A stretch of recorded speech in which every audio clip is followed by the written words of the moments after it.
बेलगांव में एक बार फिर पुरातन, वर्तमान और भविष्य तीनों का बेहतरीन मिश्रण होने जा रहा है। बेलगांव हिंदुस्तान के इतिहास का एक अभिन्न हिस्सा है।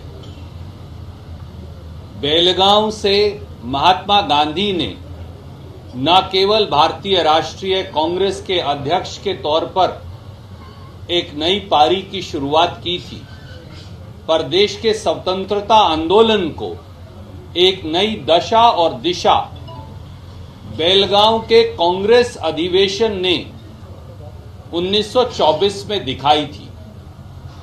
बेलगांव के उस अधिवेशन से सविनय अवज्ञा आंदोलन, जिस प्रकार से ब्रितानवी अंग्रेज की सरकार के खिलाफ पूरे देश में एक नए आंदोलन का संचार हुआ था, वो महात्मा गांधी ने बेलगांव की ऐतिहासिक धरती से ही किया था।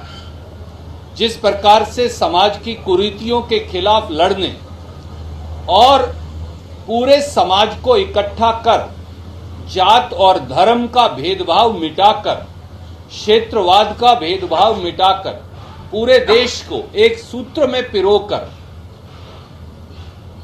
सत्याग्रह के रास्ते पर लेकर चलने का कांग्रेस ने संकल्प किया था, वो भी महात्मा गांधी के नेतृत्व में बेलगांव में हुआ था। एक बार फिर 100 साल के बाद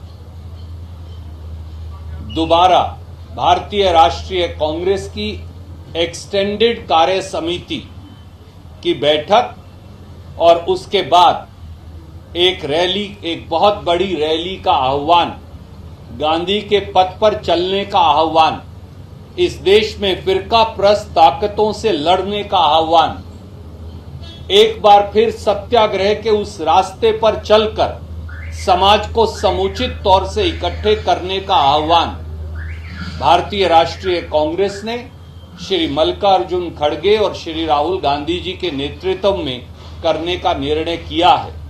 इसलिए कांग्रेस का ये अधिवेशन, कांग्रेस की ये कार्य समिति की बैठक अपने आप में ऐतिहासिक है और हमारे प्रदेश कांग्रेस कमेटी के अध्यक्ष श्री डी.के. शिवकुमार, मुख्यमंत्री जी श्री सिद्धारमैया जी के नेतृत्व में उसी स्थान पर जहां महात्मा गांधी जी ने अपना अध्यक्षीय भाषण दिया था, वहीं पर फिर 26 तारीख को उसी स्थान पर कांग्रेस कार्य समिति की एक्सटेंडेड बैठक होगी।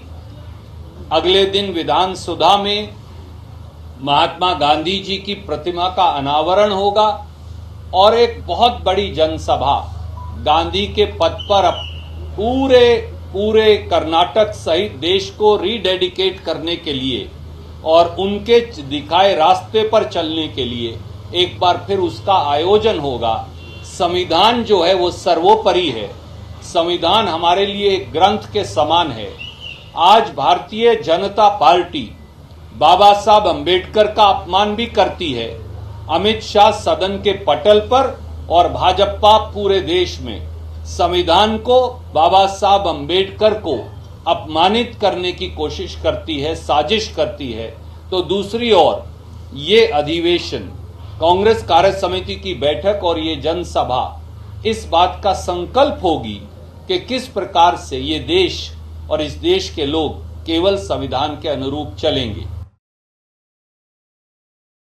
ये श्वेत पत्र नहीं है।